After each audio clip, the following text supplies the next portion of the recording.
Hello everyone, welcome back to Crafts by the Bow. Today I'm making a really simple fold over flap card, and the title sounds more complicated than it really is. I'm using the sweet ice cream set and the designer series paper that matches, and I must admit this is the first time I've actually used it on a card. And I've also got the matching punch. And I wasn't quite sure what colour I was going to use as my base, so what I did was I took my designer series paper, I checked the colours on the back, looked to see what kind of cardstock I had ready available, and I chose the Bermuda Bay. That was actually the first one on the list, and I chose that because I knew it would work. And then this is a really pretty set of designer series paper, and really nice colours. I love this Blackberry Bliss one. This is one of my favourite colours.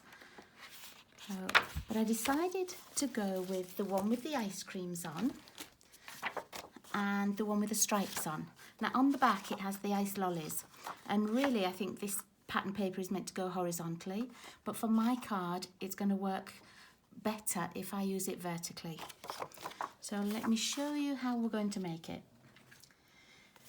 I've got my pieces ready cut, and this is a single piece of Bermuda Bay cardstock. It isn't folded over because the base doesn't have the fold on the back. The flap is on the front, and this is cut at 4 1/4 by 5 1/2.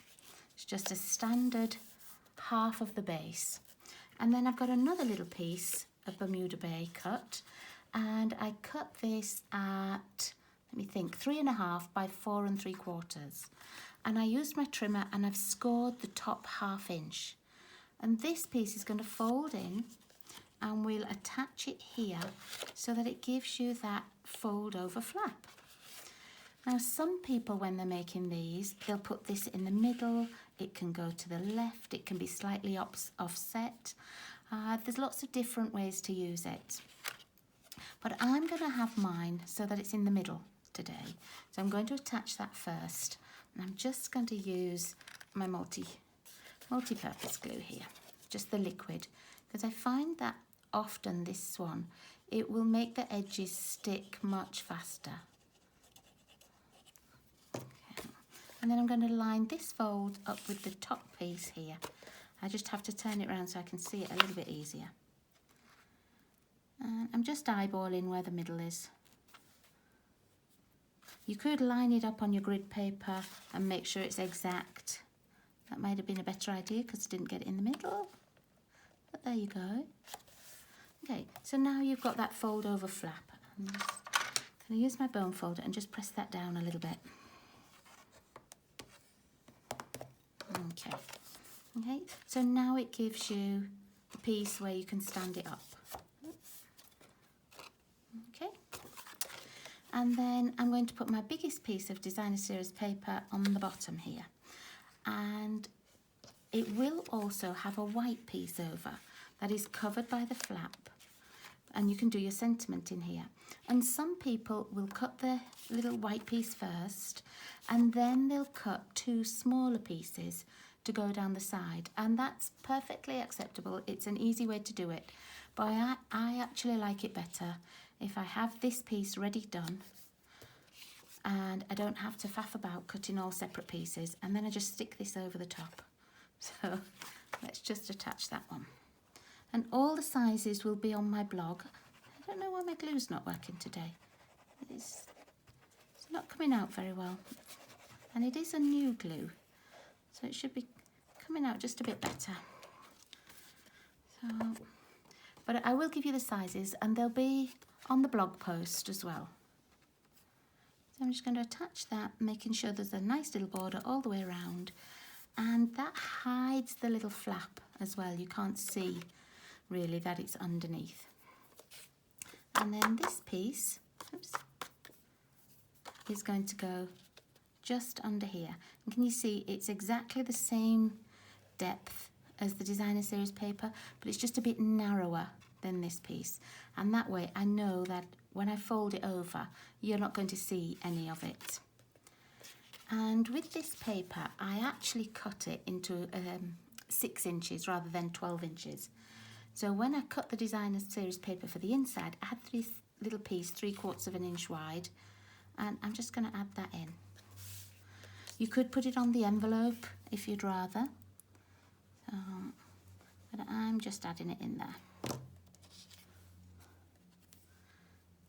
And it's only because I had that little bit spare. I wouldn't cut a piece specially.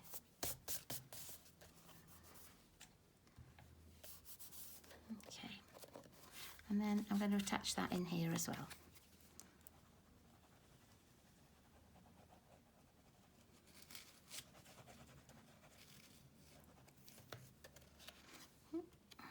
And I'm just measuring it so that I know it's not going to stand proud at either side.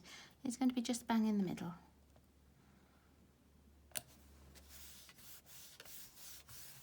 There we are. Okay, now to decorate the front.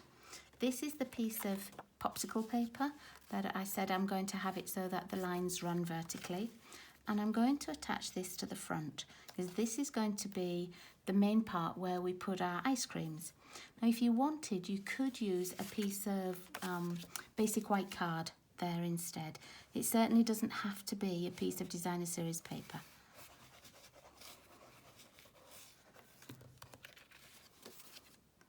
I just wanted to pick up more colours, but make sure I had that Bermuda Bay colour in as well. And once you line this up, can you see how it's just going to be on the same line, top and bottom as well? And it's the exact same size as the piece of Whisper White that we put under here. Okay, now let's make the ice cream. I'm using the punch and I'm using all of the matching stamps. But when it's a punch like this, I find that sometimes it can be difficult to punch things out. You're not quite sure where to stamp on your piece of card, and you might have it so that you get half an ice cream top and all of the cone, or the other way around. So all I do, and I use this for lots of my punches, I take a piece of the, this is the basic white, and I just put it into the punch. I put it down as far as it'll go, but down to the bottom, and I just punch a piece out. Okay, now I don't need these pieces, but this piece is going to be my template for this. So I've got a piece of white, exactly the same, and I'm going to stand it on top and just use a little bit of a washi tape just to hold it still. Okay, I'm going to pop a little bit on the bottom as well. And then I'm going to do my stamping. So I've got my little cornet here and cinnamon cider. So I think that looks like a nice colour for the ice cream. That little cornet. Okay, and then when I stamp, I'm going to fit this shape into the little template that I've made. And that way, I know when I put that in the punch, that's exactly the piece that it's going to cut out. I can see exactly what's going to come out. Okay, I don't need that anymore. But now I'm going to do my ice creams. And I'm going with So Saffron. So it looks almost like a vanilla-y ice cream. Let's stamp this up. And again, I'm going to put it inside the template here.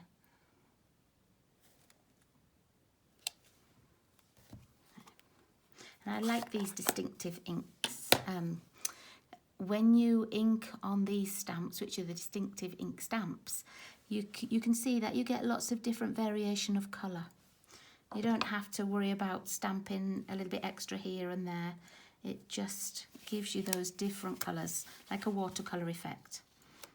Okay, so I'm going to move that, and I'm going to get my punch back, and I'm going to put this paper in. I know it's going to go all the way down to the bottom, and then all you have to do is just look to see whether you've got it level, whether you've got it a bit to the left, a bit to the right, or if you love just where you put it. Okay.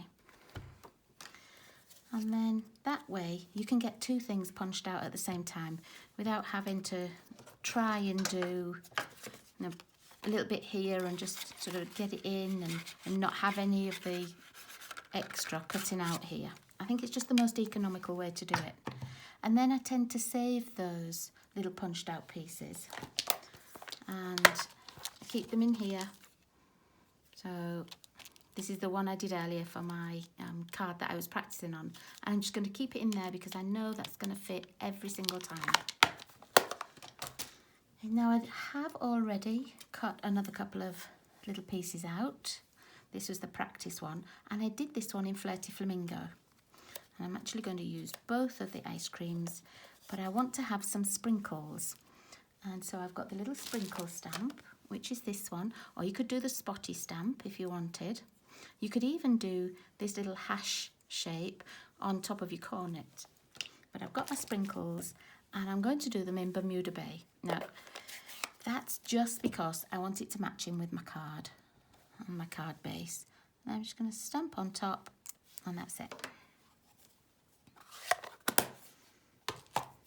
Okay, let's just clean this one, and then make a bit more space on my desk. I'm going to do my sentiment while I'm here, and I've got just a little piece of card. It's actually bigger than the front here, and it was just in my 1-inch scrap box. And I'm going to use one of my other punches. I'm going to use this Banner Picker Punch, and I want to have the pendented end. So I'm actually going to cut it first. I don't find that I'm very good at stamping something and then putting it into the punch and knowing how much space to leave. I find it easier if I just punch it first. So I'm just going to pop it in here. This is the 1-inch piece, and it just fits perfectly. But what I also do is check on the back that it's straight and that it's in the middle. Oops, let's put it back in the middle. There we go. And then, whoop, I don't know where that went. Okay, so then I'm just going to punch that little piece, and I'm going to have the pendented end at the right-hand side. So I've got my happy birthday sentiment already on my block. And again, I'm going to use my Bermuda Bay.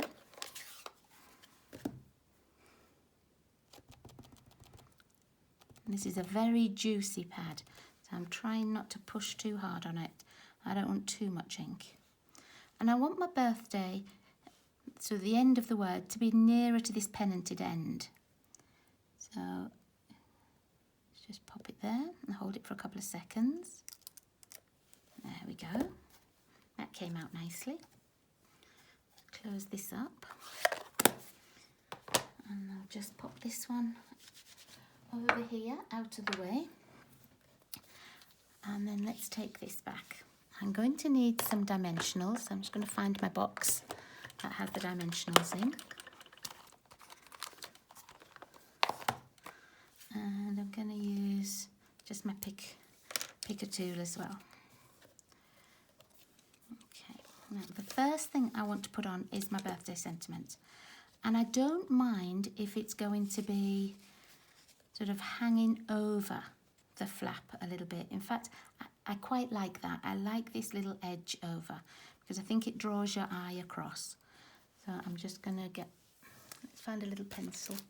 Oh, I can't see where it is on my desk. Okay, I should use my marker pen here. And this is going to be sort of level with the end here. I want it to be just about as long as the flap with a tiny bit sticking out over. And I'm just going to pop it in the trimmer to do. I could do it with scissors, but my trimmer is right here. There we go.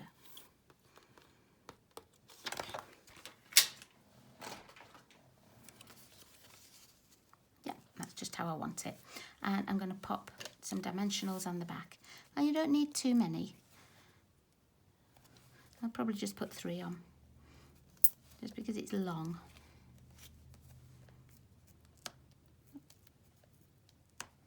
Take these off.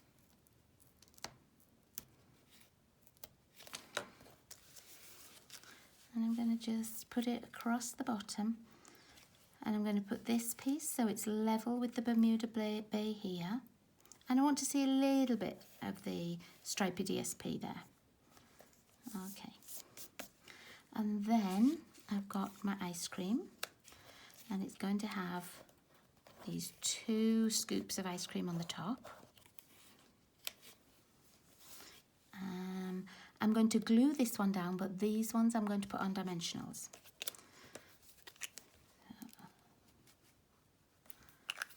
I just want the ice cream itself to be raised. I'm going to put it on a little angle. Okay. So I need, oh, let's take those ones off there. I need a dimensional for the bottom here. Oh, just move my little piece of paper here. I had a post-it note stuck on my table. Obviously that was what was on there. Take this piece off. Some of these dimensionals are really sticky. I think they're out of a paper pumpkin pack that I had, and they're really, really sticky. And then for this one, I'm just going to put the dimensional right on the very end.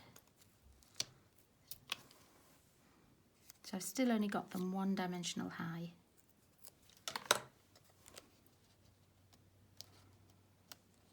Let's put it on a little angle like that. And then last of all, I'm just going to put some of the sprinkles on. You could put a little ribbon, you could put diamantes on, you could add some little embellishments around here as well. But I'm just going to put some on the happy birthday banner. And these are the ice cream corner sprinkles. And when I got them, I thought, oh, I'll be able to put those on with a glue dot. But I didn't realise just how small they were. So I know that the glue dots will be too big. So what I'm going to do is pick them up with my pick, take a pick tool, and I'm going to put a tiny little bit of wet glue on. I'm going to put one here, and I'm going to put another one up here.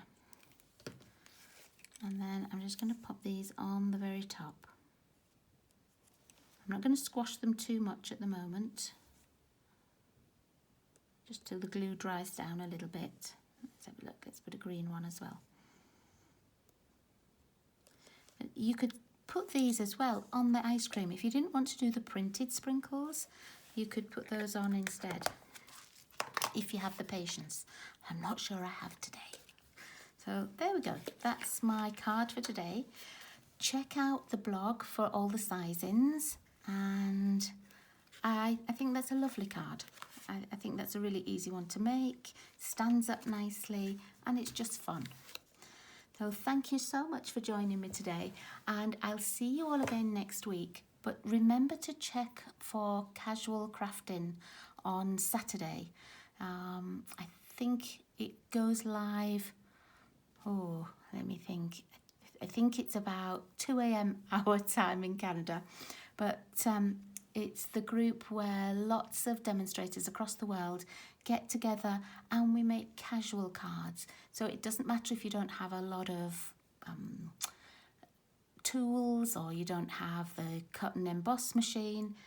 What we do is we try to make cards that everybody could make, and even avid crafters can make them too.